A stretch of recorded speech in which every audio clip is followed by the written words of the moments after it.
Grow your cleaning business. Make more money. Have more time.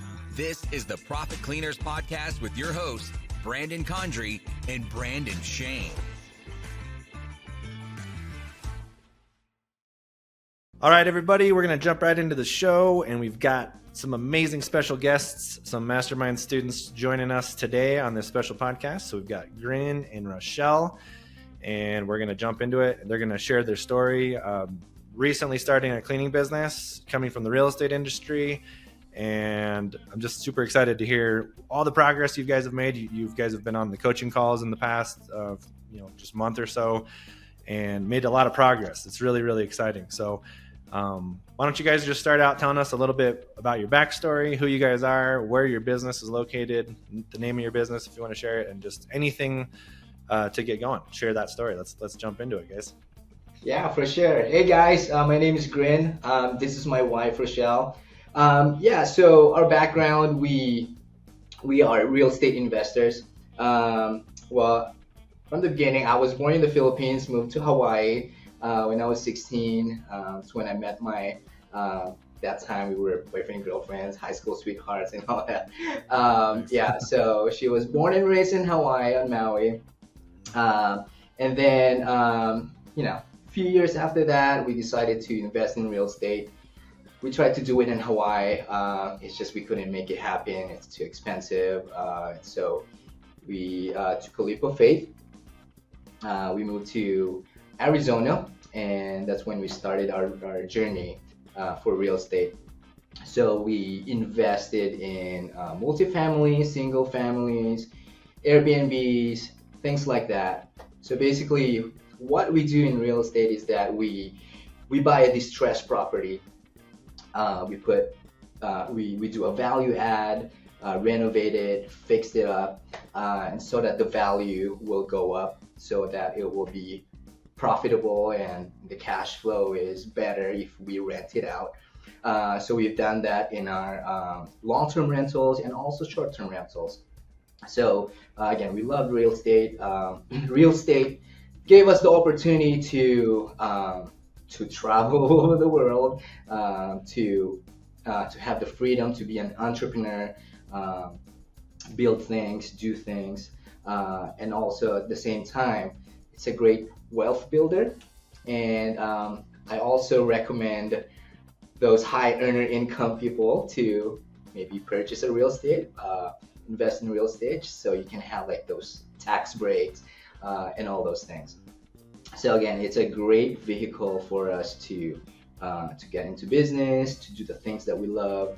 But then, for me, I do not know how to run a business. I don't know that much about cleaning business. And so that's why we were like, okay, it's a challenge for me. Rochelle had her own business. And so we're like, let's partner up with this business thing.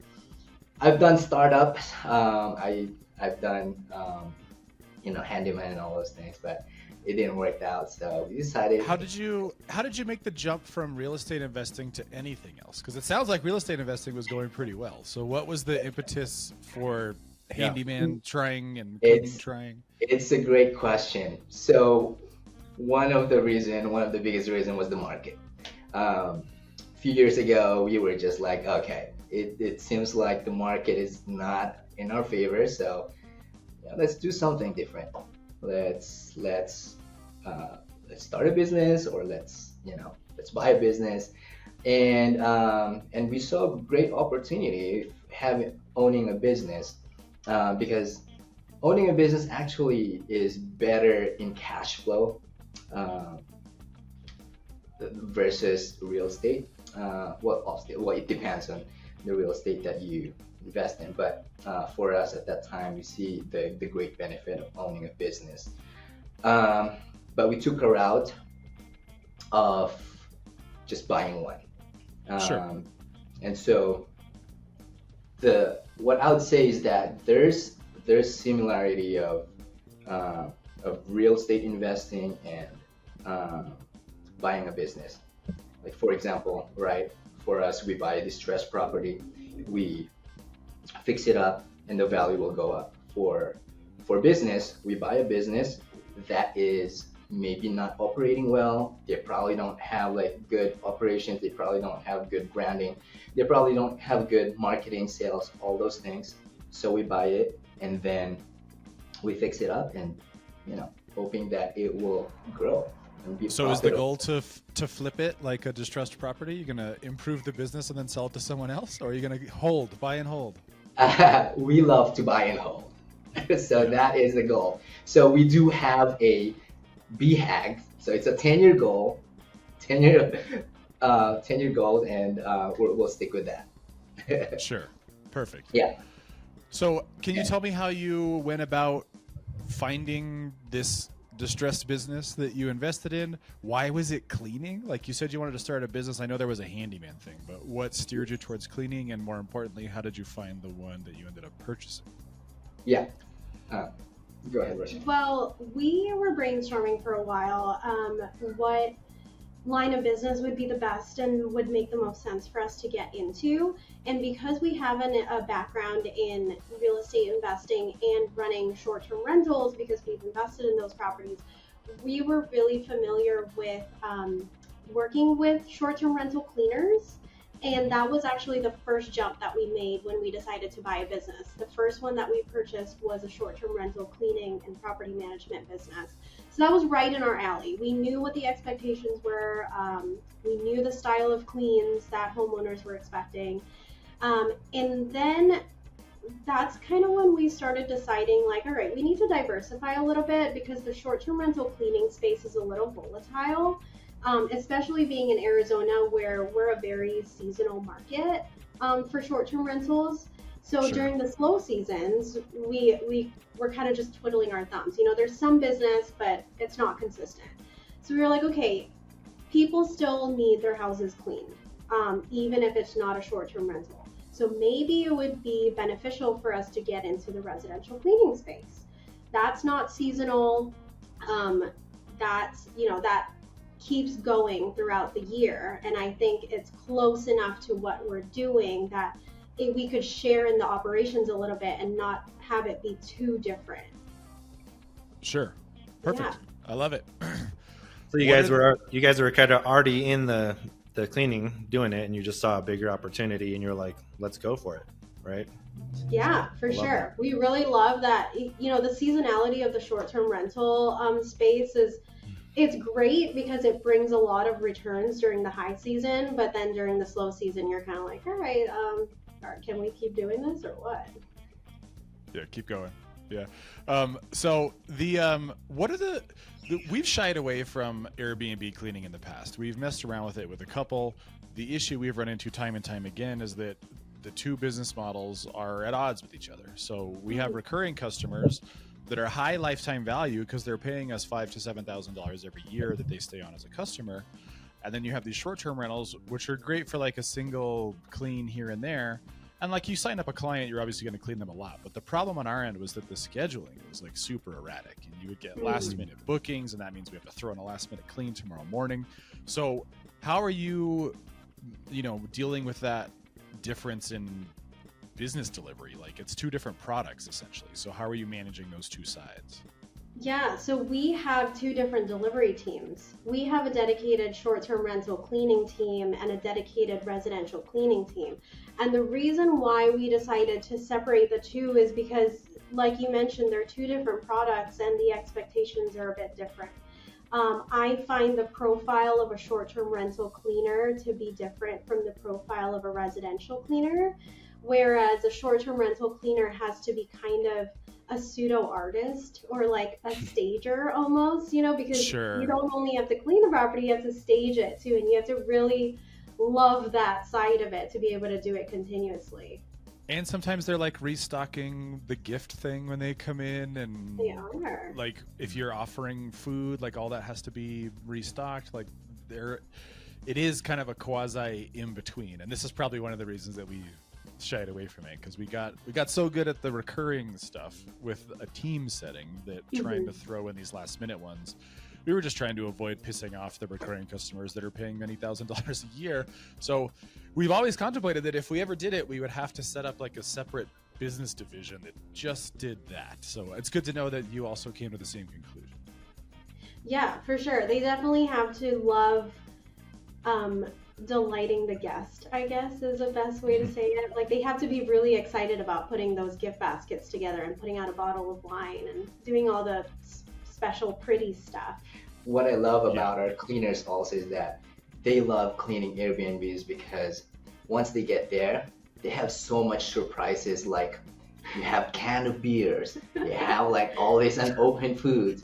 They will bring those home, and those are like almost $200 worth of foods that they're like, okay, I don't have to like buy groceries for a while.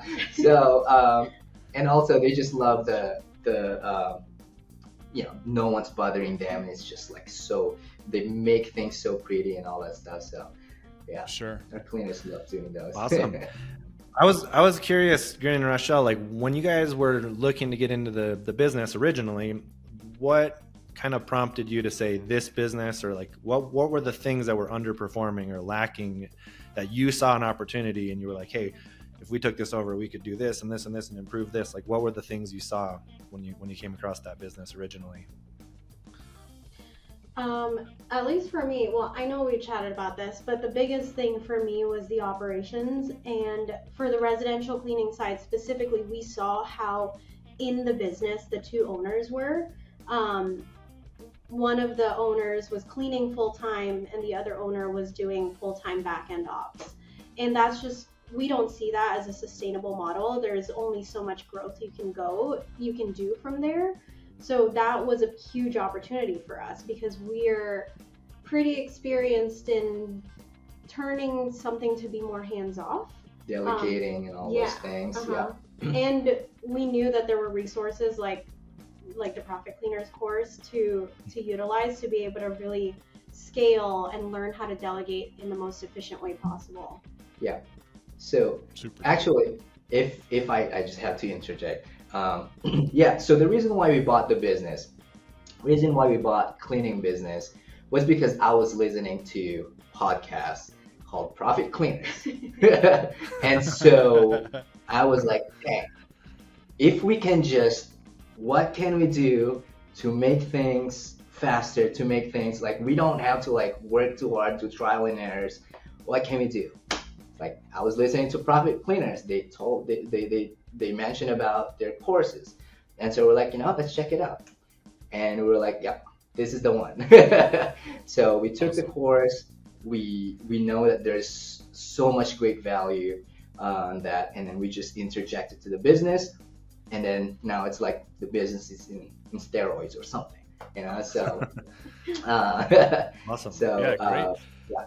Grin, how did you find the podcast? I'm always curious, like most of our listeners, as far as I know, already own a cleaning business and they are trying to improve. So they are Googling things like cleaning business, but you were not. So I am really interested in how you found it in the first place. Yeah, a great question. This was back like months and months and months ago last year. Again, I was mentioning that I was trying to start a handyman business. But I was trying to start a cleaning business.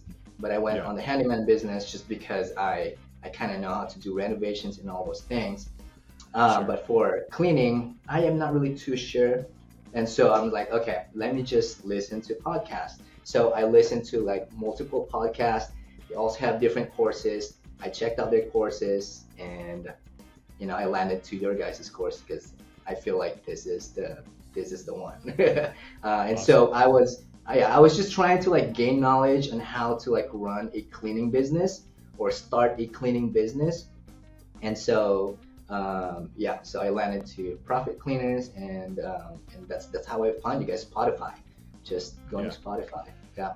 So for everyone listening at home, this is how Brandon and I got into everything that we did. We picked up a book. You start with a book, then you go to a podcast, and then you start drilling down on other things. So Brandon and I, between the two of us, have probably read every book on entrepreneurship and starting a business that is out there, if I had to put money on it. And so you take all these little bits and pieces, and we've just refined it into this podcast. It's just that it's heavily focused on one thing, which is cleaning houses specifically. It's not even cleaning commercial spaces. It's just houses. So yeah, I thank you for that. I'm just curious how people find us every now and then. And it's, we're all beholden to the algorithm in some way or another. So clearly you plugged in the right term somewhere and got to us, which is great. Yeah, I think that's a huge piece right there. Just being curious, right? Like having that curiosity is so amazing, because then that allows you to keep that open growth mindset, right? Instead of having a fixed mindset of, oh, we can only do this and go this far. Having that, you guys definitely just showcased that growth mindset by being like, hey, let's be curious. Like, I was trying this wasn't working. Let's try this. Let's learn more about it. Let's and I think that's a classic case too of like showing once you guys had more confidence, clarity, more knowledge, you guys were much easier to take action, right? And to start moving towards this, like, you called it a big BHAG earlier, which is a big, hairy, audacious goal. But it is a scary thing when you don't know what you're doing. But when you have more confidence, more knowledge, when you invest in yourself, that is where you can stop procrastinating and start taking action, right? And action is what changes everything. So I want to hear more about just like what was the process of like, once you were like, okay, we're going to do the cleaning business. We listen to the profit cleaners. We want to do this. We think this is going to be the way to go. Was it reaching out to a business broker? Did you just happen to run into someone that was selling a business? Like, how did you come across that? What were the next steps of like acquiring the business? Yeah, so from once we finally decided what we wanted to purchase, we kind of cast a wide net. We reached out to business brokers. We reached out to people who we knew who owned businesses.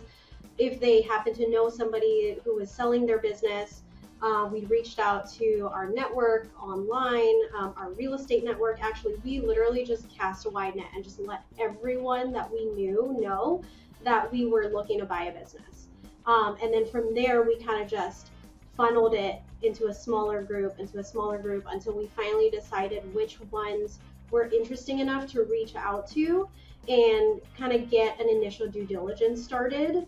And then that brings the group even smaller until you're down to one where your due diligence findings are pretty great and it's something that you'd like to move forward with. And that's kind of when we got connected with the business owners through their broker, continue the conversation, let them know that we're interested in buying.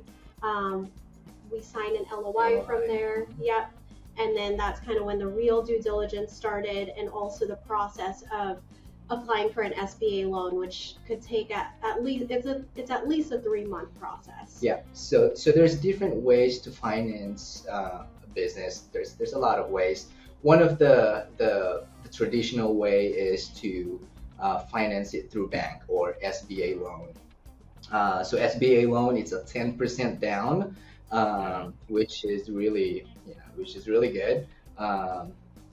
And so that's one of the route to finance it. Also, what we love to do is to do a seller financing. Be creative, like put some clauses in there. Like for example, one of the first business that we bought, there's a clawback and a what do you call that? Like the bonus thing. An earnout. Earnout bonus and a clawback. So things like that. So you can be creative about it. Do seller financing, do SBA together. You can do something like that. Again, there's a lot of ways. They can also they can name their price for how much they want, but we will name our terms. So that's kind of like the way we set up our financing. What works best for the both sides. So did you go with the SBA in the end? Was that part of the equation, like a 7A? For the second business, we did an SBA loan. Mm-hmm. For the first business, it's a seller financing. Perfect. We had read a book, or I read a book, called Buy Them Build, and they were recommending a method in there about using the seller financing to actually cover the 10% down of the SBA, so you could potentially get into it for almost nothing if the seller puts up the 10%, which is amazing to me. So I'm glad that we're talking to you guys, because in past episodes, we've talked about what I perceive as the risk of buying a cleaning company, and then we had to go back and clarify. I think a cleaning company buying another cleaning company is kind of risky in my mind, because you're taking someone else's brand and systems and trying to convert them to your own, and maybe everyone hates it and you're going to have to update pricing. Like we were talking to one in Albuquerque that had been in business since the 70s, and he had customers that he hadn't raised prices on ever. So there were people paying 1970s cost in there, and I don't know how he was still afloat. So I'm like, well, as soon as we raise prices to market rates, all those people are going to leave, because it's going to be like a 400% increase. So, but we had to go back and clarify that if you were an individual buying out an existing cleaning business, you could then change those systems slowly and sort of, you know, shepherd the herd of customers along the way to like what the new reality is. So have you had pushback? Like, have you done any massive changes to the systems along the way? As far as you know, from buying a business, not that much. We've fired people just because when we bought the business, it wasn't running really well, and one of the reasons why is because the cleaners weren't really good at cleaning, and they're not like paying attention to a lot of things. And so we did a little bit of adjustment on the cleaners side. What else are the things that we've made adjustments? Yeah, I mean, have you done pricing adjustments yet, or is that in line with what you were hoping for? We are planning. Yeah, for the short-term rental side, rental. primarily. Thankfully, for the residential side, their pricing and their back-end ops was pretty solid, enough to allow us to keep running the same way that they've been operating, at least for the next 6 months or so. So it's not like, hey, we just bought the business. By the way, we're increasing your price like 20%. Yeah. So I mean, this sounds like an ideal setup, because like this would be what makes me nervous. So if you are listening out here and you're contemplating buying a cleaning business, do the pricing research beforehand to see what the market pricing is at, and then see what the target that you are trying to buy is currently priced at. Because if they are way off, that is that's going to be a recipe for disaster when you try to bring in the prices up to market rate, and then 50% of the customer base is like, I'm out of here, see you later. Yeah, that is why due diligence is very important. And also, again, to mitigate the risk, you know, you can put the terms in there, like the clawback terms, like, hey, if 50% of our clients will leave us, then we're not gonna give you 50% of the asking price or whatever, things like that.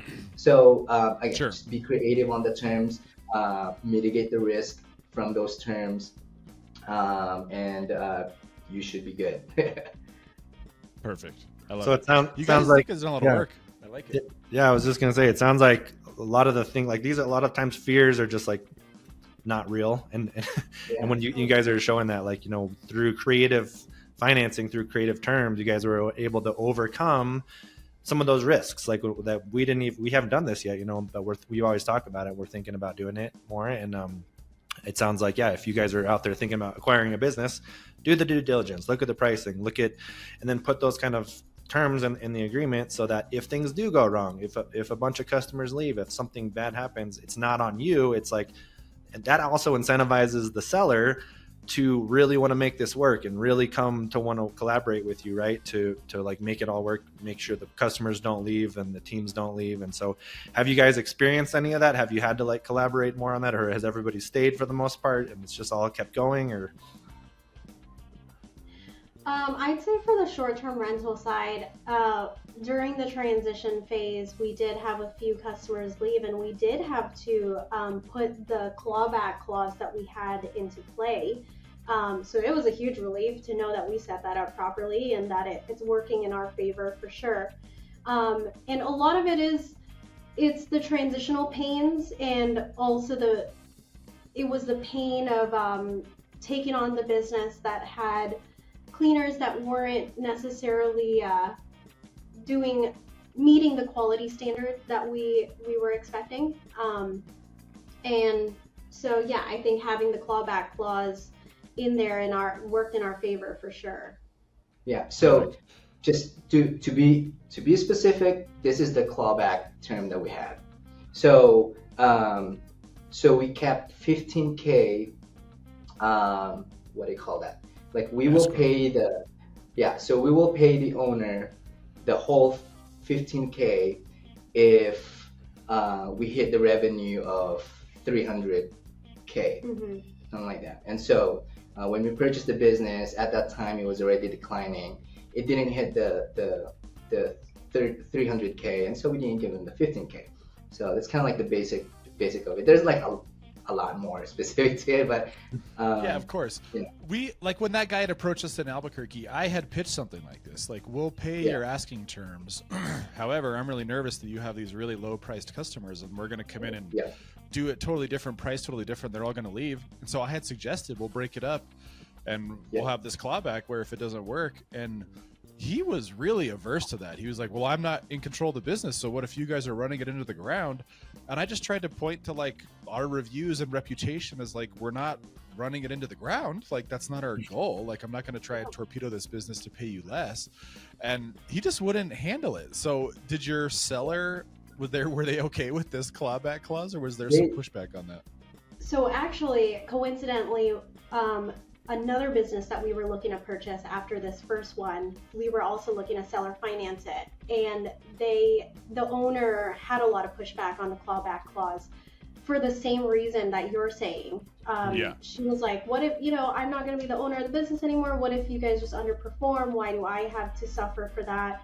But I think a big thing to point out too is that you're basing the clawback total or the target revenue on how they were valuing their business when they listed it for sale.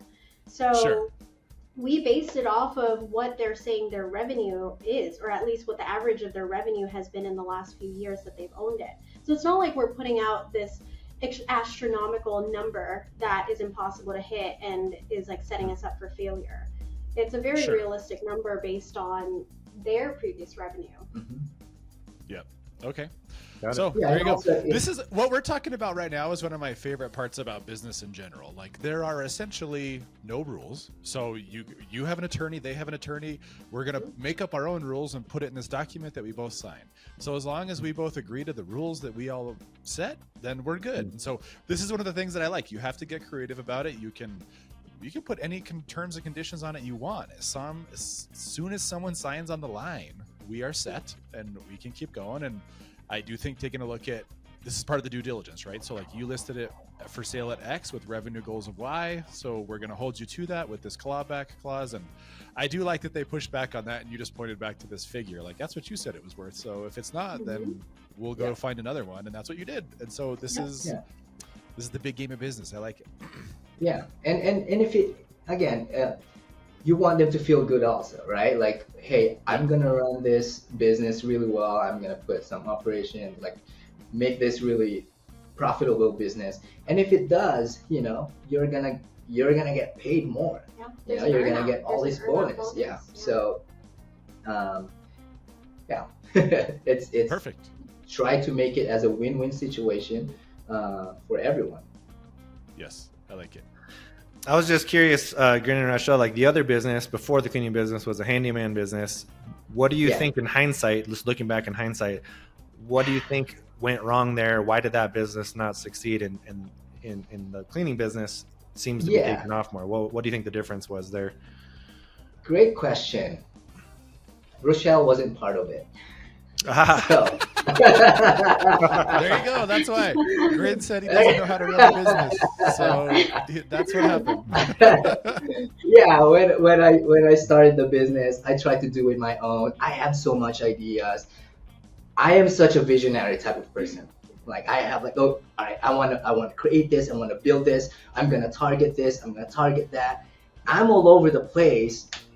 I am like, all right, I'm not executing really well, but I was just all over the place. I thought, if I buy this, if I buy that, if I buy the van, if I buy all these tools, I will be so good at doing handyman.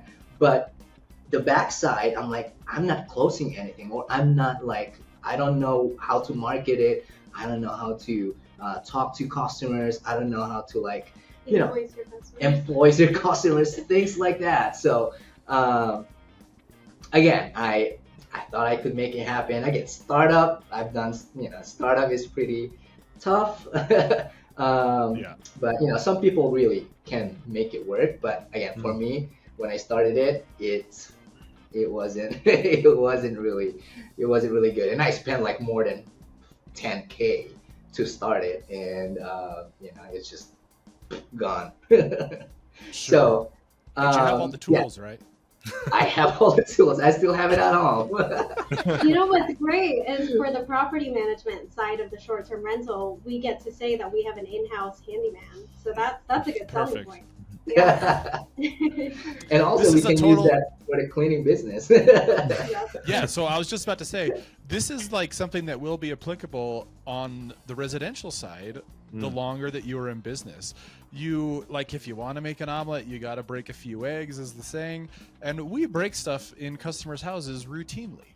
And so oftentimes the pitch to the customer is, hey, really sorry that we broke that thing. We give you a couple options. So like, you can replace it and send us the receipt. We'll directly reimburse you. We can deduct it from the next clean. But sometimes it makes more sense to just send a handyman out. And we do have a relationship with a number of handymen in Albuquerque, but we've got one really good one that we like. And so like, if we break a toilet seat, we're just going to send the guy out to replace the toilet seat. And so instead of telling you, the customer, go buy one and put it on yourself and we'll reimburse you the cost of the toilet seat, we were trying to go above and beyond on the customer experience side. Hey, don't worry, we will dispatch our guy. He'll come with the toilet seat and he'll swap it out for you, no big deal. And they tend to really like that. Like, the one that comes to mind is an apron front sink, so like a farmhouse style sink that was stainless steel. So there's like this big stainless steel apron in front of you. One of the cleaners had like a pretty fancy looking belt buckle on and had scratched it by moving back and forth. Like they were doing something up top with a rag, but their hips were kind of shaking. And so they just put this funny little mark in the front. And our handyman guy went out there and sanded it, and it just didn't look, it looked like it never happened. And so the alternative was going to be a multi-$1,000 repair with a contractor pulling out a sink and a countertop, because it was an undermount sink, of course.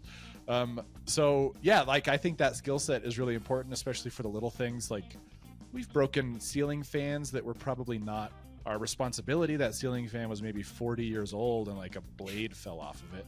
But to go above and beyond for the customer experience, don't worry, man, we bought you a new fan, which is maybe like $150, and then Grin came out with a ladder and put it up, and that cost you a little bit of money to do, but it made you a customer for life, that you did not leave them hanging to try and fix their own fan. So I do think having a handyman integrated is a great experience.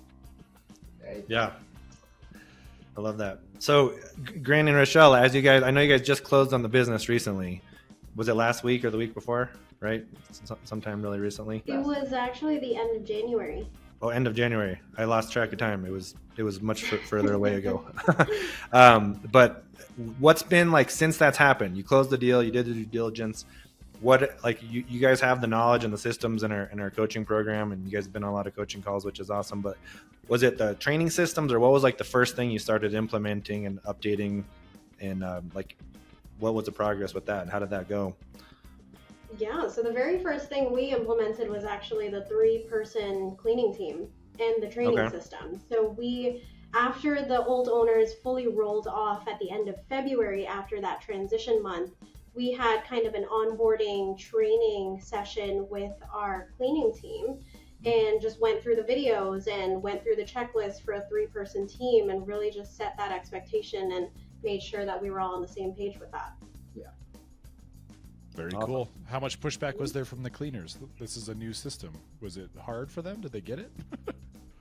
They actually like it. Yeah, they were really open to it. Yeah, it's because it will help them, and also it will make things efficient. Like, for example, before, again, when the old owner used to clean, she cleaned like everything on herself, and so what I love is the wet bathroom, wet kitchen, the dry area, and all those things. Yeah.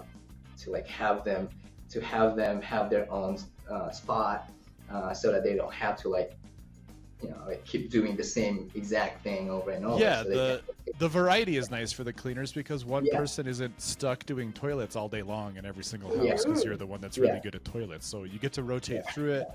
A little bit of variety introduced in there, like it's still cleaning a house, but the person cleaning the bathroom is going to be on their hands and knees a lot more than the person who's making beds. So like, you do get a physical rotation, so you're not wearing out the same part of your body over and over and over again. So it's good to know that they liked the change. So, you know, this is uncharted territory for us.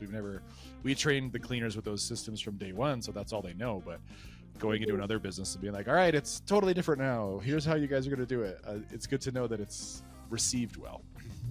Yeah, as long as you tell them that it's a great benefit for them, and they will be like open to like listening and really open to doing some changes. Yeah. So it's like with what's in the it for what's in it for them, right? Sorry to cut you off, Brandon. Like if you're talking about, hey, this is why we're doing this, it's going to help you go faster and make more money. You guys are going to work better together as a team, communicate better, get the job, like earn more tips, whatever it is, right? So if you tell them why, like don't just be like, here, do this thing. Like when you do this thing, you're going to benefit. Here's what's in it for you. And now your team is part of that. They're on the same page. And this is why I don't know if you guys are doing like building the culture. You probably have to go back in there and rebuild culture and other systems as well. But it's really when you start doing these things and you say, hey, this is why we're doing it. This is why we're all going to have these values as a team. It really starts to create this ecosystem and environment where you guys you don't have to be in the business every day, like micromanaging and telling people what to do. They just are like, I know what to do. You guys empowered me with a system. You empowered me with this culture. And the more you do that, it takes time to build that. But the more you do that, the more you can remove yourself from the day-to-day business, and your teams are much happier too. So hopefully you guys are seeing that happen. So it's awesome. Yeah. So with the 3-person team, have you increased daily workload? So like if they were 2 before, they were doing maybe 3 houses on a peak day. So have you ramped that up, and how are they taking that? So we've ramped up some days to 4 houses per day. That's kind of the max that we're doing right now. I haven't heard any pushback on it. I mean, so far it's been working really well. Yeah, and I think once they're really used to it, I think they can even do 5 houses a day. Again, it really depends on the house. A lot of the houses that we clean here are very big, so again, we don't want to overwork them and all that. So yeah, so just to be clear on our end, it's 5 houses a day is the goal. However, we are tracking total square footage per team, and we don't exceed 15,000. So they cannot physically clean more than 15,000 square feet on any given day. So if it's 5 houses, great. All of those were 3,000 square feet, which is insane. I think it actually might be 12 now that I'm saying this out loud. So if it's 12,000 square feet, then they'd be a little bit smaller. The average house, I think, in our customer portfolio is something like 2,000 square feet, like somewhere around there. But we have had situations where we do have a couple really big ones. Like there's a personal injury attorney I remember that we signed up, and his house was like 10,000 square feet. And so that was one. We just sent one team out there. This is your job today. This is it. Just one job. So you do have to, as you guys expand and you try to add on 4 or 5 houses a day, just keep that in mind. If you're cleaning those big houses, you don't want to do like, one team shouldn't be doing 4,000 square foot houses. They will hate you. So you have to, the way that we try to do is we sprinkle that around. So each team should be getting a small apartment or house, like 900 square feet. They should be getting a couple of those average ones at 2,000 square feet, and then we'll throw on a big boy at the end if they can do it.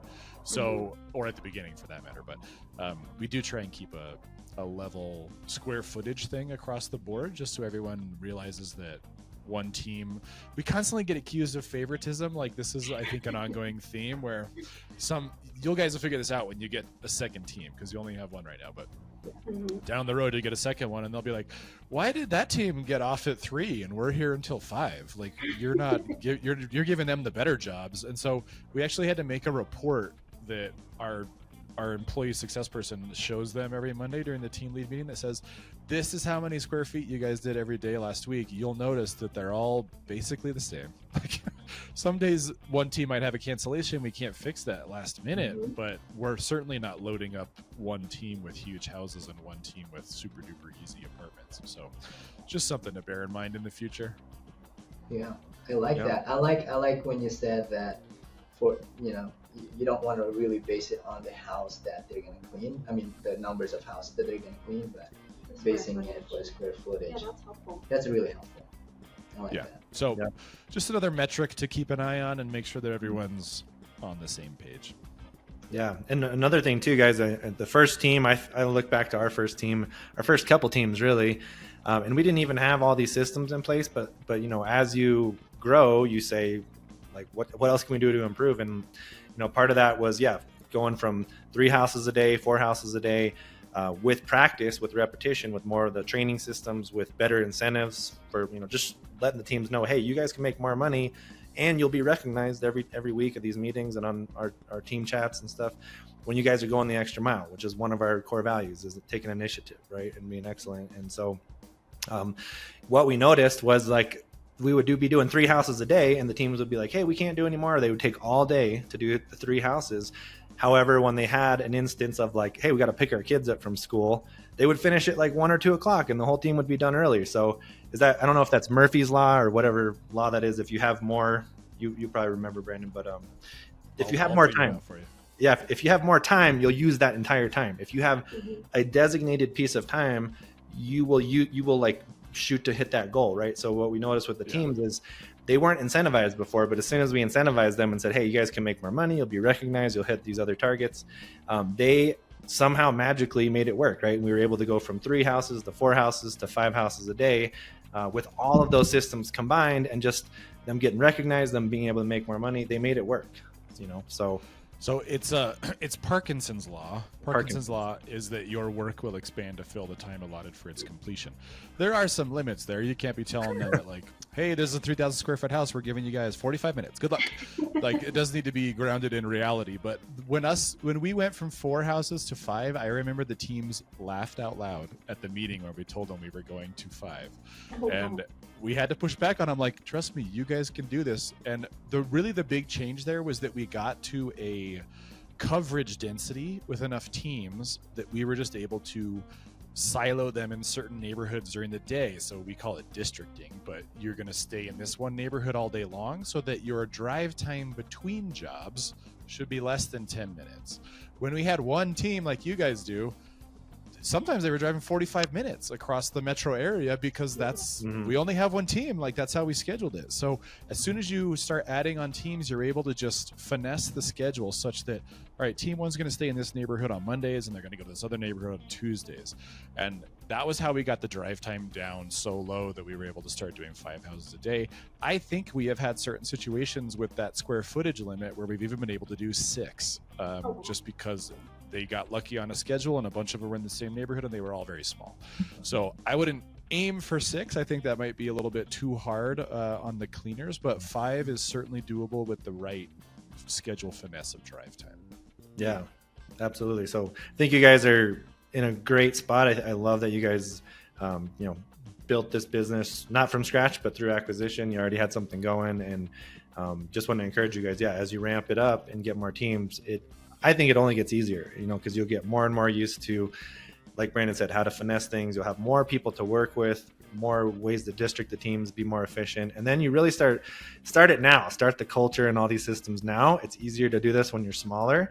And then your teams will grow with that, right? And they'll have that structure to support them as you guys scale it and grow. And just by putting in those systems and better training and better everything that you're doing now, guys, you're going to set yourself up for success. It's going to be much easier to scale and grow because each one of those systems removes variables, right? So there's less issues that can go wrong when you put those things in place. And it does make scaling and growing a lot faster, because the part that people don't love about business is putting out fires all the time. And it's like, if you just do it right from the get-go, build the foundation right at the beginning, you will offset and avoid a lot of those problem scenarios that people run into and burn out. And so, yeah, I think it's really inspirational just hearing you guys, what you guys did, how you bought the business. What's the big goal? Like, you said you have a big 10-year goal. I don't know if you want to share any of your. You don't have to share it if you don't want. You don't have to, but. We're fine sharing it. Yeah. Okay. Well, our big 10-year goal is to be in 5 major metropolitan areas. Awesome. Yeah, so we don't necessarily want a franchise, but we do want to branch out. Yeah, profitable. I love it. Nice. Yeah. All right, you guys have any closing thoughts? This will be one of our longer podcast episodes, I think, but it's been good. It's been good to hear about a successful acquisition. I like hearing all these different ways that people come to cleaning. So, anything else you guys want to add? Yeah, for sure. Yeah, it's again, buying a business, doing real estate, such a great thing. But you know, I'm blessed to have my wife here. We are so different. We are so different. We constantly fight because, again, we have different ideas. But if we know how to really work together and really be work as a team and not as an enemy, and really try to be understanding with their weaknesses and their strength, you guys will do such a great job. And again, for me, I'm very visionary, and you know, and she's more of like, no, don't do that, don't do this. And sometimes I get mad, but the thing is that, you know, she's right. She knows what she's doing. She's so good at operations. She's so good at this, and so I will just have to trust her, and she'll just have to trust my unique abilities and all those things. And you know, it's really great to be working with your spouse, and you know, I'm blessed to have her. And again, I love this. Yeah, Yeah. it's, That's really cool. Like a lot of people don't get to do that, and they are afraid to work with their spouse or their significant other. And I think that's really encouraging for a lot of people. But what you just said right there, Grin, was you know who you are, right? If you know who you are, I'm a visionary, and Rochelle's more of like the integrator. That's how Brandon and I operate too. There always has to be that in every business. I forget what book that's in. Is that Traction, Brandon? But Right. the visionary and the integrator, if you're going to partner with anyone, you need to have both aspects of that as in a partnership.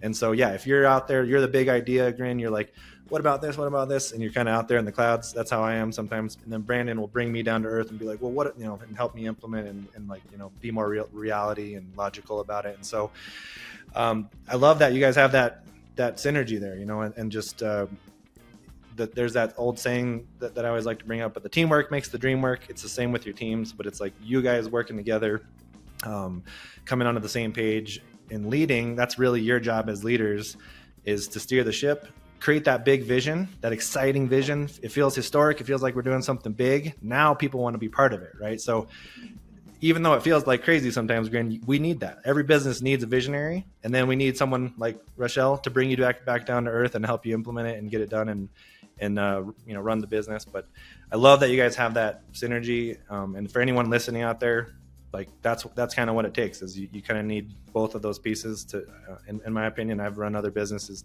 before as well and worked with my wife, and we complement each other in different ways too. And same with me and Brandon. So find somebody that is, you know, your strengths or their weaknesses and vice versa, and you guys will complement each other and you know, build that team, get everyone on the ship on the right seat, and you guys are like, here's where we're going. You guys are the visionaries and the leaders, and that's how you get the team, you know, on board and, you know, build the team that builds the business. So that's what you guys are working on right now, is building the team. And I look forward to more podcasts, more interviews with you guys. I'm sure you'll have more updates in the future.